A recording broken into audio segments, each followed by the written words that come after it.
Hey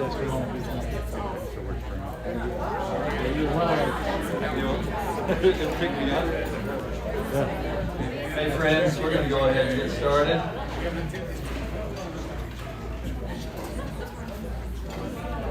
We've got a few folks joining us online tonight, and so we don't want to make them wait any longer. I know you all are ready inside as well. One moment.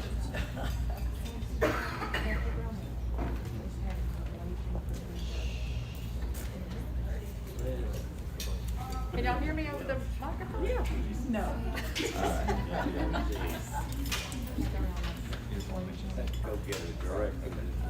All right. Little prayer list update there.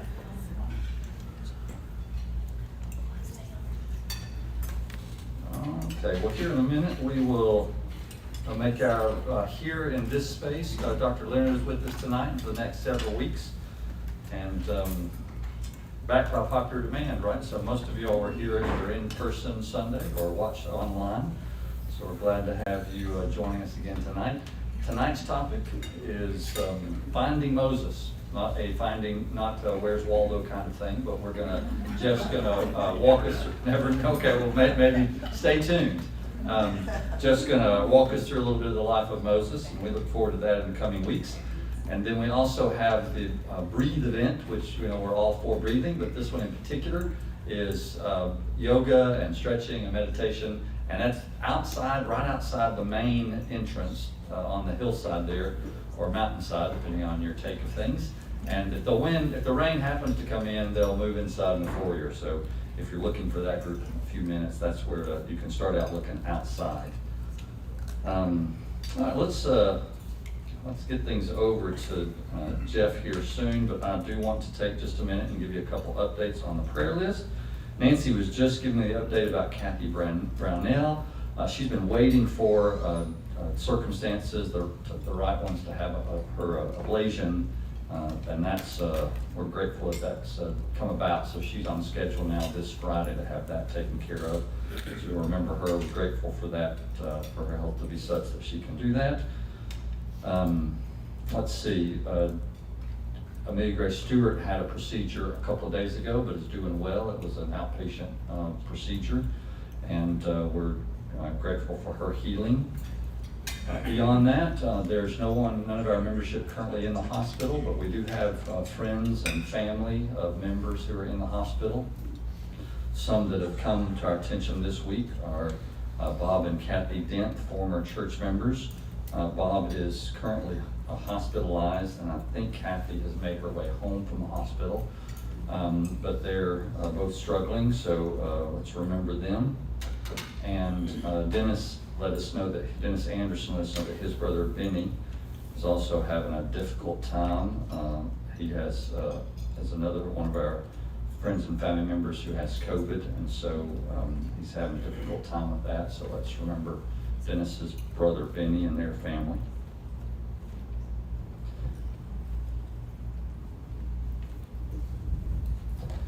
Do you all have any additions or updates that you'd like to mention tonight before we pray together? I'm wondering about Bob Lockamy. Bob is doing fairly well. He's continuing, his energy is not where he wants it to be, but continues to recover. He's out and about some. Billy's here. Did I express that right, Billy? I'm gonna go speak to her.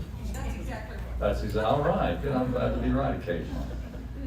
All right. Sometimes we have a deacon of the week, and looks like Jay is heading this way, so I think we do. So I have Jay McFarland come and lead us as we pray.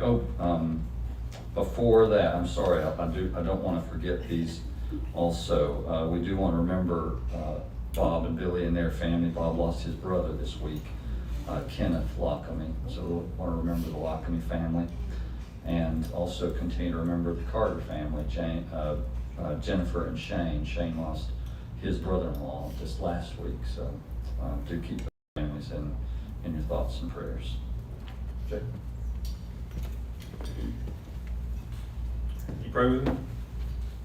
Heavenly Father, we come here this evening, Lord, for a time of fellowship, gathering around the table to enjoy each other's company, Lord.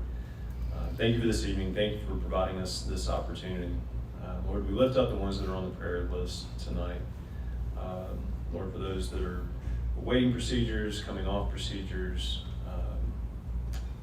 Lord, for our friends that have lost loved ones, our friends and family members that are struggling with COVID, for all the healthcare workers and doctors and nurses and hospital staff that are overtaxed and overstressed these days. Lord, we lift up each one of these concerns and each one of these prayer requests, and ask for your love and care and comfort, healing hand where it's your will, Lord. And pray your blessings on each one of these families that are in our minds and our hearts and on paper tonight.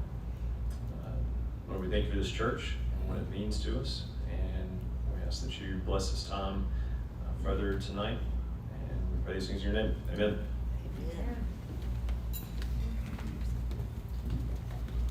This is another good time to say thanks to Jay McFarland and Melissa Pouncey for leading our transition team. They've done so much work, that team as a whole, over the last many months, and done critical kind of foundational work for our church to kind of help us as we make our way through the transition. Of course, this Sunday we'll have that final piece of the conversation. Our search committee has been doing their work for weeks now, so we're. It's not that we necessarily stop praying for our transition team. I'm sure Jay and Melissa would welcome you to continue praying for them. Always, right? And our search committee covets your prayers as well as they continue their work that they're underway with. I recognize Sunday, I'm not even sure if I mentioned it at the end, but Jeff has become so familiar to me that I'm like, oh, we're just so glad to have Jeff here. And there may be some of you like, ooh, who's Jeff?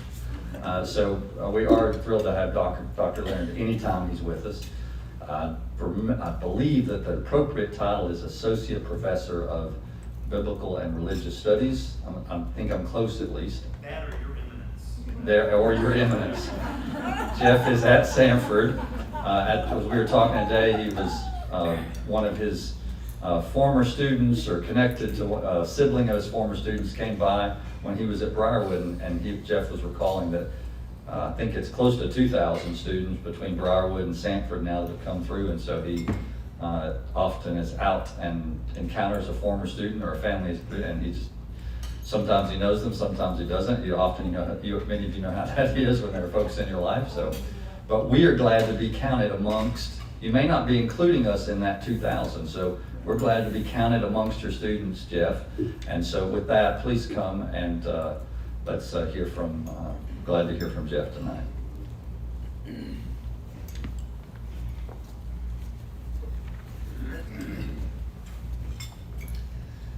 Believe it or not, it's 3,000. I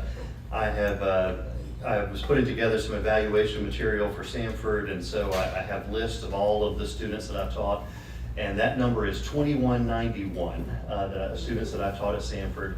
And I taught at Briarwood for 8 years, and so I would get about 100 students, every year with 5 classes times 25 or so. So it's probably, I guess, over 3,000, a good bit over 3,000. So there's lots of moments when I'll see someone and I'm, hey, rock star, how you doing? Super cat over there, and because I can't remember the names at this point, but it's. My family gives me a hard time because I never travel anywhere without running into somebody that I know or knows me, and I'm an introvert. So I'm not going out searching the highways and byways trying to find people, I assure you. But they almost just wait with bated breath for me not to run into somebody. And when I finally do, they're like, oh, he got him again.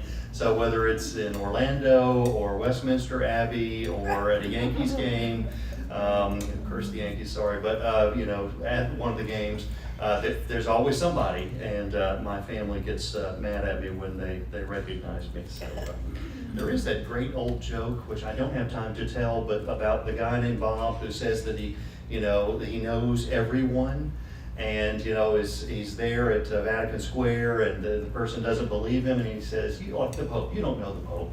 And he says, "Yeah, sure I do." And so he goes up, and sure enough, he comes out on the balcony with the Pope. And the guy next to him says, "Who's that up there with Bob?" Okay, All right, that's more than enough humor for one night. As I tell my students, the jokes are not going to get any better, so laugh when you get the opportunity. So. Well, it is great to be with y'all. I love, there's certain characters in the Bible that you just have affection for, and oftentimes it's the ones with the screw loose that I like. I have a real soft spot in my heart for King Saul.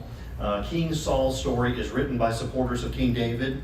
And so I imagine that Saul probably was not quite the bumbling person that David makes him out to be. I do have a great affinity for Saul. I like Esau.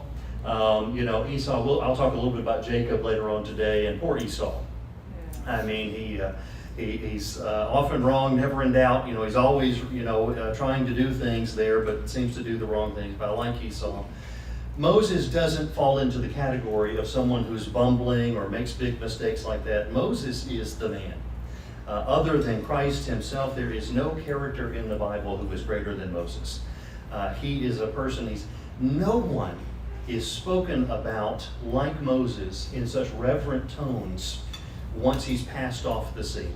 If you do a search on the name Moses and you get into the books past the 5 books of the Torah, they will almost always refer to him as Moses, the servant of God, or Moses, the man of God. Like when Muslims will say the name Muhammad and they'll say, peace be upon him. It's that kind of blessing that goes along with him, even to mention the name. Moses is that kind of character. The law is called the law of Moses, more often than it's called the law of God. James will one day say concerning Moses, they'll say, Moses is read every Sabbath. He has just become personified as the Torah. It's like the way we say Shakespeare. I was reading Shakespeare, which is literary, it's called metonymy, where the person stands for the things that person has written. That is what Moses does. When Miriam and Aaron confront Moses in Numbers chapter 12, this is the way God responds back. He says to them, hear my words. When there are prophets among you, I, the Lord, make myself known to them in visions. I speak to them in dreams. Not so with my servant Moses. He is entrusted with all my house. With him I speak face to face, clearly, not in riddles.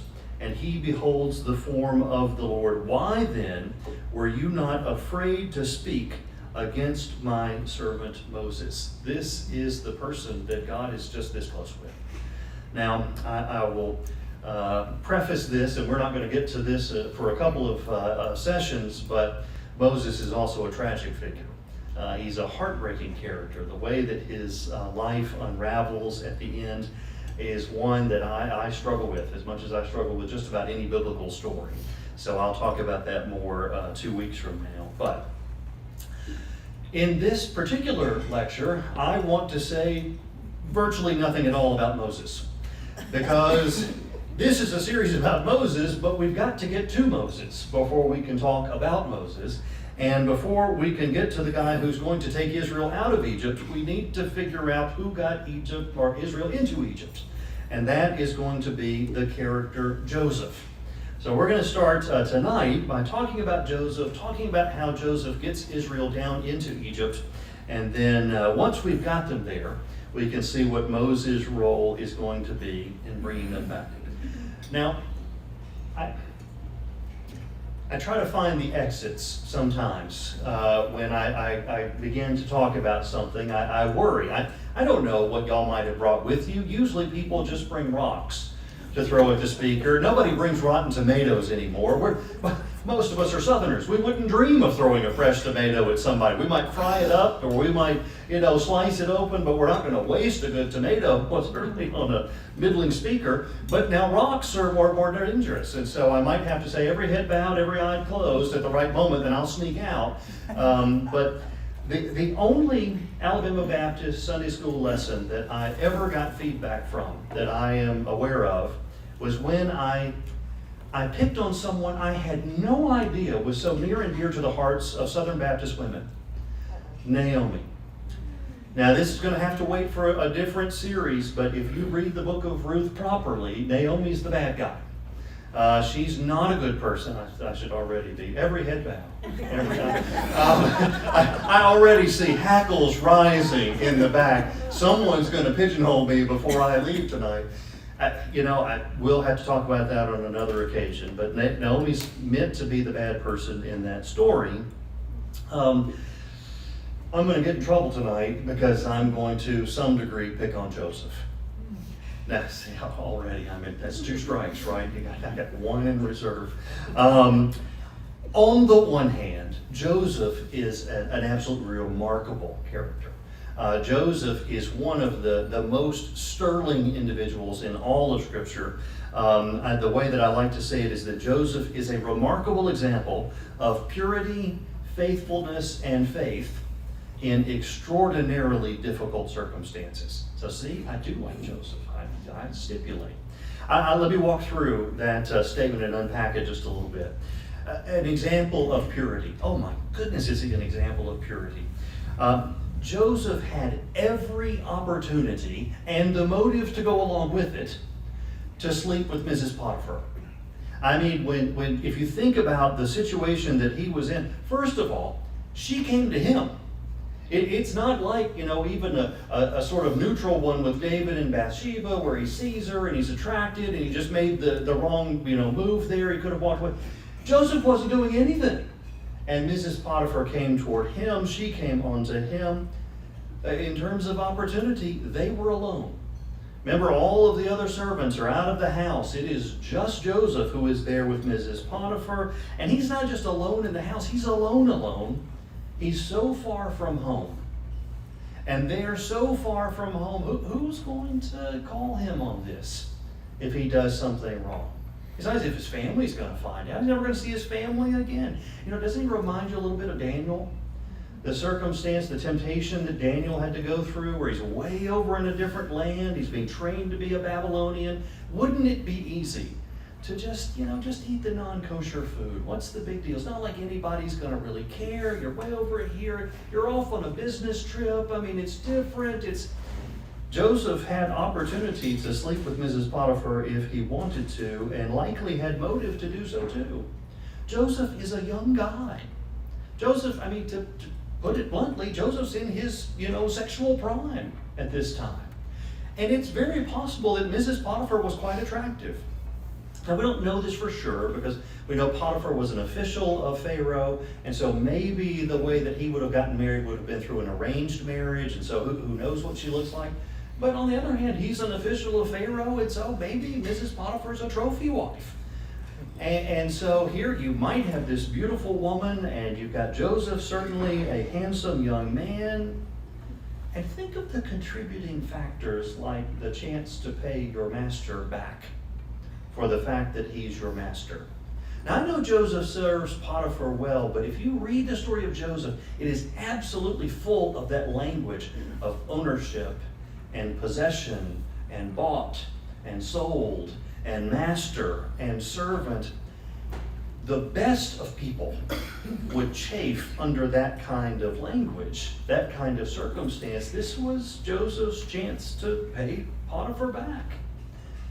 And sometimes our actions are motivated by paying back other people besides just people. Maybe Joseph might have said, well, this is my way that I can pay God back. From a perspective, you could look at Joseph's life and say, God has abandoned me to the wolves. I'll show him. I'll do what I want to here. Joseph had any amount of opportunity and motive here. The crime was ready to be committed. And he didn't. He didn't commit that crime. Instead, he ran away, which is the smartest move. He did not have the affair with Mrs. Potiphar. Joseph is a remarkable example of purity. Joseph's a great example of faithfulness. If you think about it, in every circumstance where Joseph ends up, he serves faithfully. When he is bought as a slave and is entrusted to Potiphar, he serves Potiphar well. When he ends up getting arrested and ends up in the jail, he serves the jail warden well. When he moves from the jail into Pharaoh's service, he serves Pharaoh well. It doesn't matter where he is, Joseph always serves faithfully. And then lastly, Joseph's an incredible man of faith, and an incredible man of faith in difficult circumstances, in a place where it would have been easy to lose faith. Joseph gives credit to God when he interprets dreams. You remember how Pharaoh calls him up and says, hey, it's come to my attention that you know how to interpret dreams, and Joseph says, no, not me. That's a real bad career move at that moment. So, I've heard you're a real problem solver. No, it was Bob. Bob's the one. Joseph says, no, I can't. It is not I. He says in Genesis 41, verse 16, it is not I. It's God who can do this and will give Pharaoh a favorable answer.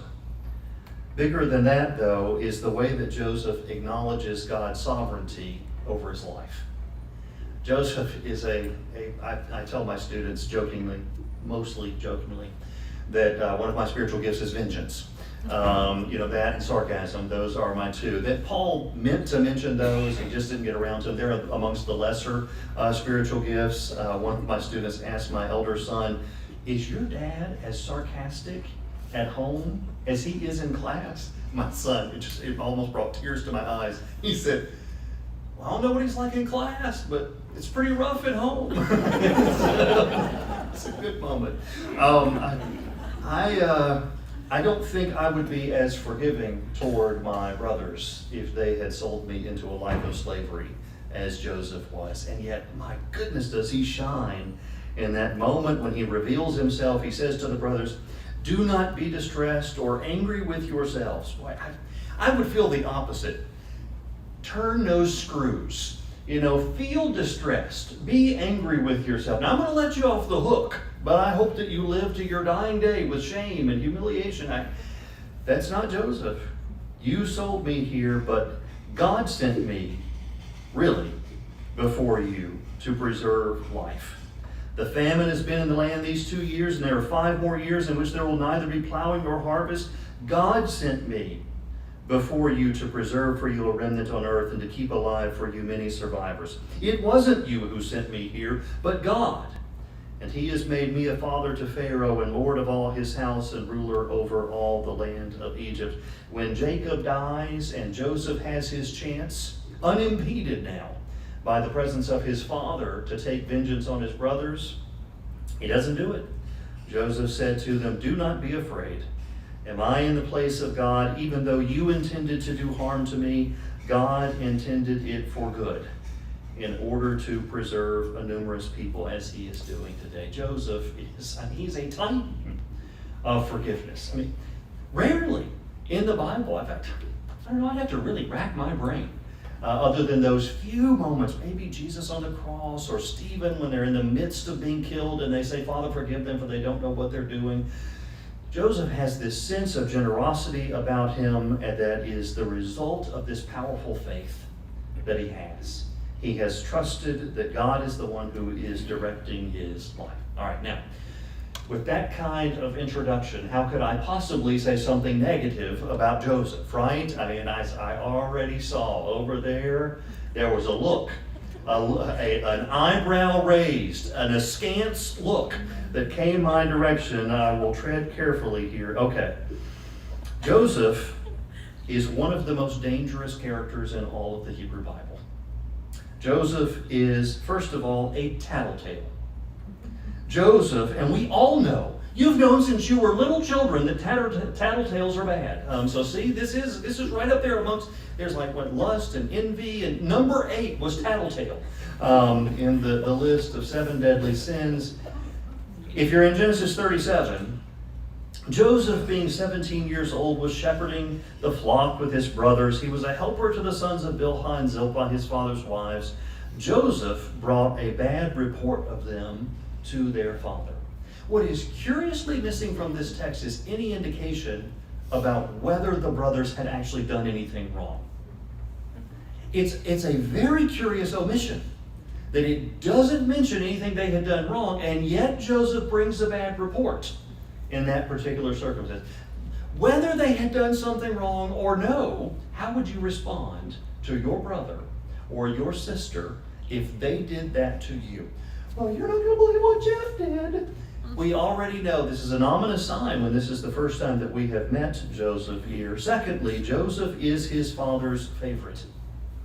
The favoritism looms large with him. He doesn't always have to do the shepherding work like the other brothers do. There's going to be a passage where Joseph gets sent out to the brothers who are doing the pasturing. In other words, he's been back at home playing Papyrus Xbox while they were out there doing the ranching. I mean, don't think of shepherding as like, a James Herriot book or something, or, the movie Babe, where it's these lush green fields. These are guys living in West Texas who are in a difficult kind of profession, and Joseph doesn't have to do it. Joseph doesn't always have to do the shepherding work because he's his dad's favorite. Joseph gets gifts that the other brothers don't. Now look, this is not my fault. Going after Naomi and Joseph is my fault. This one's not my fault. I'm just the messenger. He gets a gift. It's not a coat of many colors. Of all of the potential ways of translating that particular phrase, of many colors is not one of them. Probably means long-sleeved. For the kind of coat that he got. Could be embroidered, but long-sleeved is the best guess that we have. I realize nobody's going to make a play in New York, Joseph and the long-sleeved dreamcoat. There is no scene in Seinfeld with Kramer walking down the sidewalk with this, a coat that has long sleeves on it. So it's not my fault.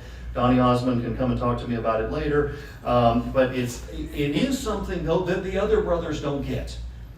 And I'll come back to that one in a minute. You know what the biggest example of the favoritism shown towards Joseph?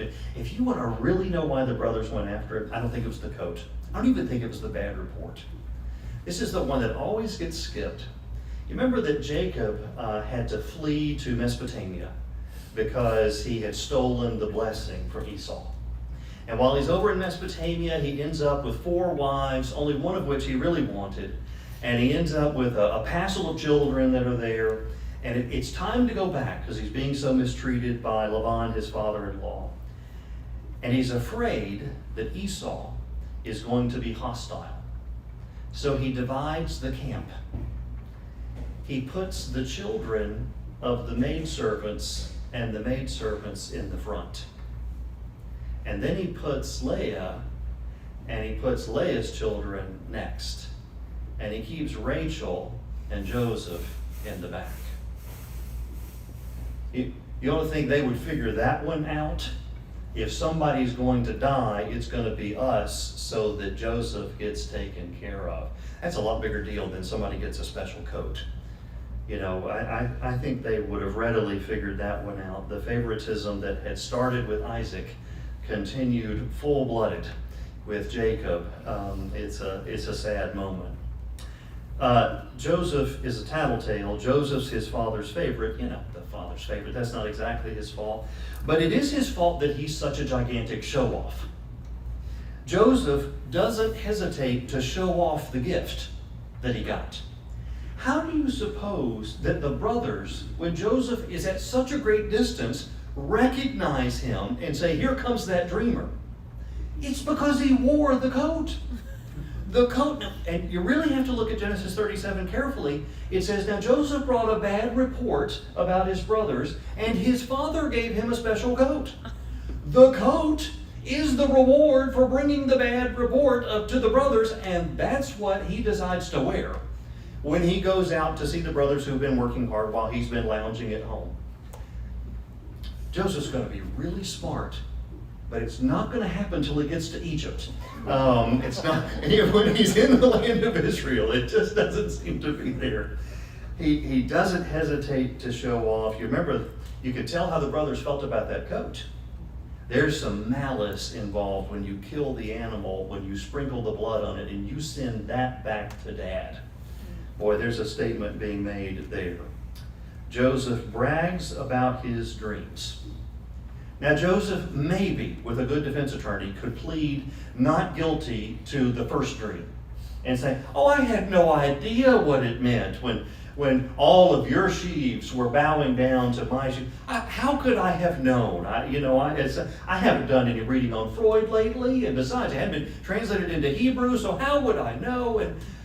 But he absolutely knew by the time they got to the second dream because the brothers fussed at him for the first dream. Joseph didn't hesitate to tell about that dream. He did not hesitate one bit. There is no Mary-like treasuring all these things in her heart. With Joseph, he tells the dreams. Yeah, guess what? One day y'all are all going to bow down to me. Okay, that is not the most dangerous thing about Joseph. He may be a tattletale, he may be his father's favorite, even if that wasn't entirely his fault. It may be a show-off, but that's not it.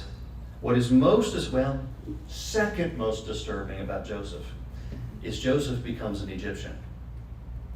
If you look at the story of Joseph carefully, it is a story that is pockmarked by all of these Egyptian words that are there to create a kind of literary atmosphere in the text. It's actually a story that's similar to two different Egyptian stories. There's a story called Anubis and Bata, and in this one there are two brothers, but Bata has to serve Anubis as a slave. Well, Bata goes back to the house to get some grain while they're working and throws this big bag of grain over his shoulders, and Anubis, his wife, sees him and is smitten by how strong he is and said, "Come lie with me," and he refuses.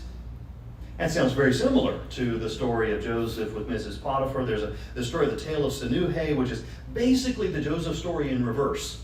Instead of someone going from Canaan down to Egypt and then rising up in the ranks, they go from Egypt to Canaan and they rise up through the ranks. It has these echoes of Egyptian stories. Joseph is given an Egyptian name, Zaphanat Paneah.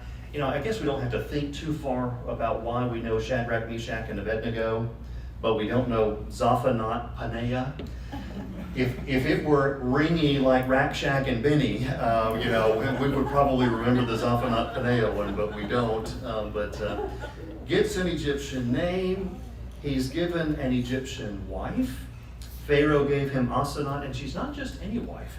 Daughter of Potiphar, priest of On, to be his wife. Jacob learns to speak Egyptian. In fact, he learns to speak Egyptian so well that when his brothers come to speak to him, he speaks to them through an interpreter. I have an uncle who is from the Yucatan Peninsula in Mexico. And a number of years ago, he called me and he said, "Jeff, I know you took Spanish when you were in college. Do you have any language stuff for Spanish?" And I said, "Well, sure, Uncle, I've got some." He said, "Well, I'm taking David and Beth, that's his children, down to the Yucatan to see where I grew up." And I said, "Oh, yeah, so you want to, kind of brush them up some on their Spanish for when you go?" And he said, "It's for me. It's been too long." Isn't that crazy? I mean, he grew up there from, age 1 to 20, and yet had really lost facility with his Spanish there.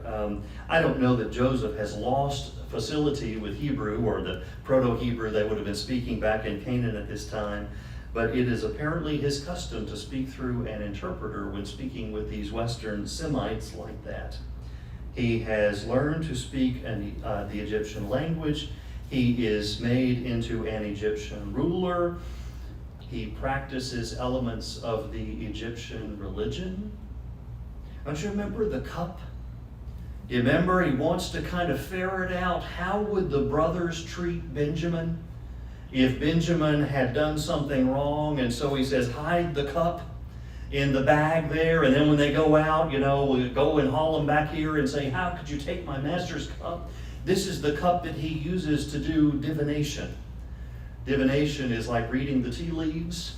This is where you either sprinkle something on top or you drink something out, and what that pattern that's left, or there's another one where you can sprinkle oil on top of it. But Joseph says, "What is this deed that you have done? Didn't you know that such a one as I can practice divination?" This is an illicit religious practice. That's not even the worst thing, though, about becoming an Egyptian. Ever seen the movie, I could start doing the whistling here, Bridge over the River Kwai. That's it. So yeah, if I ever mention this to my students, No, I'm sorry, but I've watched the Office series 9 times. It's basically what they say. But if you've ever seen Bridge Over the River Kwai, a masterful performance by Alec Guinness. See if you don't see a connection. See, Joseph, he warns Pharaoh that there's going to be a famine. And so he says there'll be 7 years of plenty and then 7 years of famine. And what I suggest, Pharaoh, is that every year, take a fifth of the people's grain, and then we'll store it up, and that way we'll have reserves for when the time comes when the famine hits. And Pharaoh says, that's a great idea, I'm going to put you in charge of this, and so he does. And so every year for the 7 years of plenty, he takes a fifth of the grain and he stores it up. And you remember, this is wonderful for Egypt, right? Because when the famine hits, they hit year 2, and they come to Joseph and they say, we can't lie, we don't have any food. Can you give us our grain that we gave you? And Joseph says, well, sure, I'd be happy to. He had a life meant for government. He says, I'd be happy to sell you your grain that you gave to us. And so in year 1, he takes all of their money in exchange for the grain. And so now at the end of year 2, they come back and they say, we can't lie. We don't have any grain, and we don't have any money either. Can you give us our grain? He says, sure. Well, why don't you give me your livestock in exchange for your grain? And then in the next year, it's, well, you can give me your land in exchange for your grain. And now, notice the Alec Guinness moment, where he has made the bridge that's going to bring the Japanese troops in that will end up killing his own men and other British soldiers besides. And he finally realizes, what have I done? You remember the last step that Joseph implements. He says, oh yeah, you can have your grain. Sell yourselves as slaves to me, and I'll give you your grain. Joseph is being depicted here in the text as the person who institutes the system of state slavery that will eventually enmesh his own people. In slavery here, Joseph has become too much of an Egyptian in this moment. Now, I said that was only the second most dangerous thing that Joseph did. See, the real dangerous thing that Joseph does is Joseph brings the promise down to Egypt. This is the moment when Joseph recognizes his brothers, when he asks about the welfare of his father, when he hears that his father is still alive, and he proposes to bring Jacob down to Egypt. If you are reading this in real time, this is the moment in the movie where you're supposed to go, no, don't do that. If a man of purity, faithfulness, and faith like Joseph can be turned into an Egyptian, what in the world will happen with a scoundrel like Jacob? Jacob is not Joseph. Jacob is a manipulative rascal. His entire life. You remember, we get sort of a preface to how Jacob is going to be as a man when he's in utero and he's already grabbing Esau's heel and trying to steer him in the direction that he'll go. The first story that we hear about Jacob and Esau is where he sells them the birthright for the bowl of stew, and it's not precisely sin, it's just manipulative. He's taking advantage of his brother there. He certainly takes advantage of him when he steals Esau's blessing. When he goes in, it's actually it's both a terribly troubling story, but I also find it to be one of the most humorous stories in the Bible. It's the way that Jacob has to dress to disguise himself as Esau. When the way that you are able to disguise yourself as Esau is that you take the skin from a goat and put it on your arms and the back of your neck, and your dad feels you and go, that's my boy, oh my lands. And the way that we translate the Bible it's so, artistic and beautiful. In King James, he's got, Esau's cloak on. He goes, oh, my son, it's the smell of a field. What he is saying is that he's as hairy as a goat and he smells like dirt. That's my boy, it's just love it. In this moment, this is Jacob stealing, along with his mom's help, to be sure, Esau's blessing. Even the way that Jacob talks to God. Now, Jacob's going to have a transformative experience when he gets into Mesopotamia. He'll be different on the way back than he was on the way over. But on the way over, where he has a passage that only Southerners can truly appreciate. You remember when Joseph, he takes a stone and uses it for his pillow, and then he sets it up as a pillar? He takes his pillar and he uses it as a pillar. When I lived in Boston, they didn't get that at all. But he takes his pillar and he uses it for a pillar. Okay. I told you, there's very limited amounts of humor to go around. This is the way Jacob speaks to God in that moment.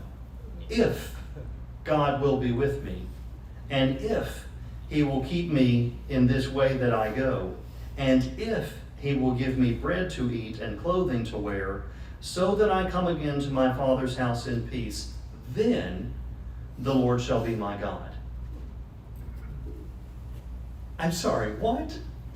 Well, I mean, what sort of altar call is this? Please come forward and register your list of demands for God, and if he satisfies all of them, then you can give him the privilege of being your God. This is not the way we talk to God. And I said that Jacob changes. Remember, on the way back, he also has an encounter with God, and that one's, it's glorious. I'm not letting go of you until you bless me. That's a complete reversal of the way that he was on the way out. But on the way out, it's Jacob at his most manipulative. If Joseph can be overwhelmed by Egyptian culture, what will happen to a guy who's always playing the angles like Jacob? When Jacob goes down, our fear is that the promise is going to die. That Jacob's going to go down to Egypt and they will just sort of blend in, fade away into the mist of history, and you'll never hear from them again, is the worry. Now, when we actually get to Exodus chapter 1, we see that our fear is realized.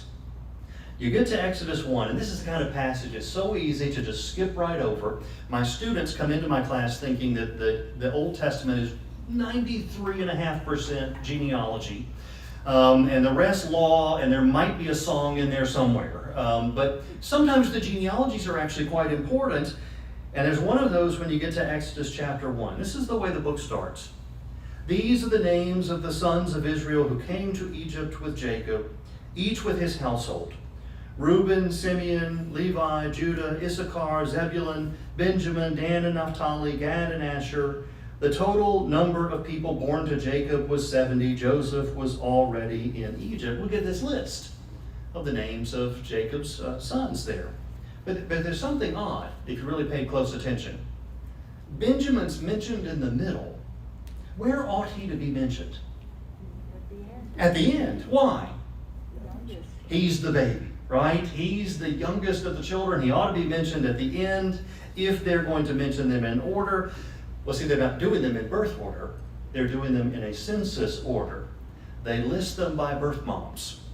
And so first you have the sons of Leah, Reuben, Shimon, Levi, Judah, Issachar, Zebulun. Then the son of Rachel, Benjamin. That's why he's right there. Then the maidservants, Bilhah, Dan and Naphtali. And then Zilpah, Gad and Asher. It's a census order. When they go down, they have an organization to them. They have an order to them. They have names when they make their way down. The problem happens in verse 6. It says, Then Joseph died and all his brothers, and that whole generation, and the people lose their names. From this point forward, it's just going to be the sons of Israel. The only two names of any Israelites that will be mentioned, the whole rest of the chapter are going to be the two midwives, Shiphrah and Puah. No other Israelites get names there. And not just that, but listen to this particular line. It says, But the Israelites were fruitful and prolific. They multiplied and grew exceedingly strong, so that the land was filled with them. Now this is one of these places where I beg you to come and take Hebrew with me. I would say that I was joking, but I really am quite serious that that you just wipe out years of purgatory when you take Hebrew with me, and that's not just because you have to endure being with me. I tell my students we are going to be inside heaven, swimming in the heavenly pool, while everybody else is waiting in remedial Hebrew, having to learn it. it's a great advantage to take Hebrew with me. There are all kinds of extra benefits in heaven. One of the benefits would be that if you see the word to multiply in this text, you wouldn't translate it as multiply. This is the Hebrew word sharatz, which is the word to swarm. That's not a positive term, to swarm. It's like when Bilbo invites 144 guests to his 111st birthday and calls it a gross of guests.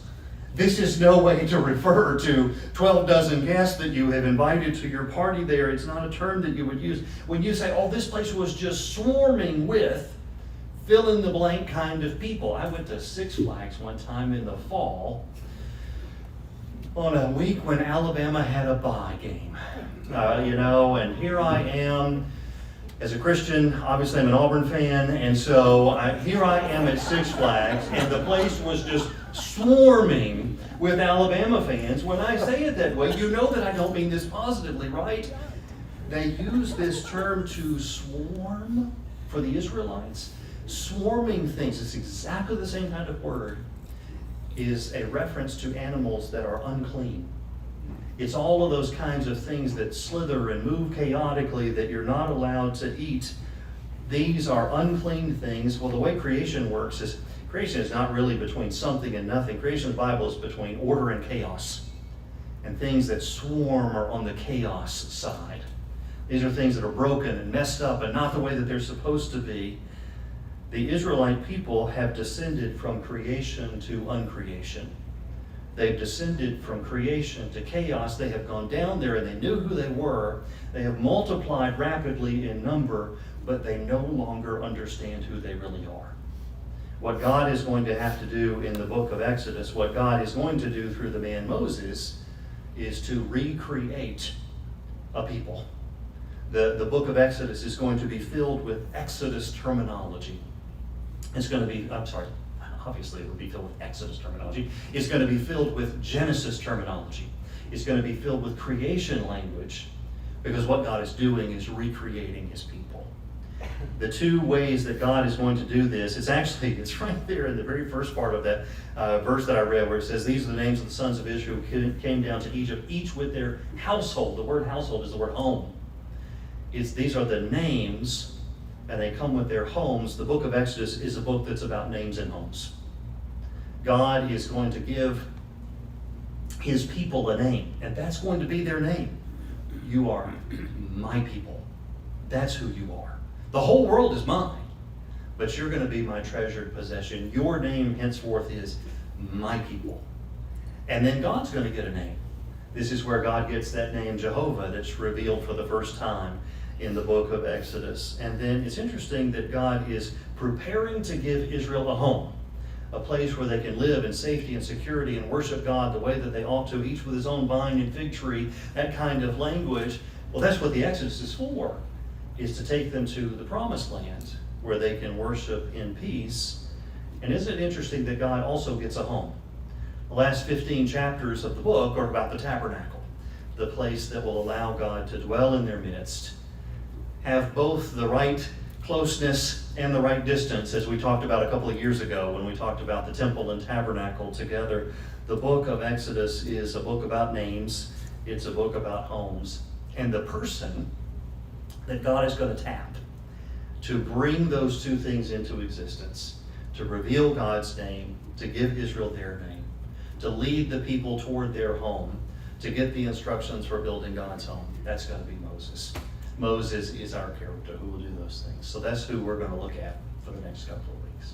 Let's pray together. Father in heaven, Lord, I thank you for characters like Joseph, who, even though he may present a threat in some ways, is such a sterling example of character and faith and devotion to you, Lord. I thank you for Joseph. And I especially thank you for Moses. I thank you for this person who carried the weight of the nation on his shoulders in such a pivotal time and brought the nation a long way on this journey toward where we are today. I pray, Lord, that his memory will be a blessing as we continue to look at him in weeks to come. I pray this in your Son's name. Amen. Thank you. Thank you, Jeff. A great start, and we look forward to being back together next week for session 2. That's it from here tonight. If you want to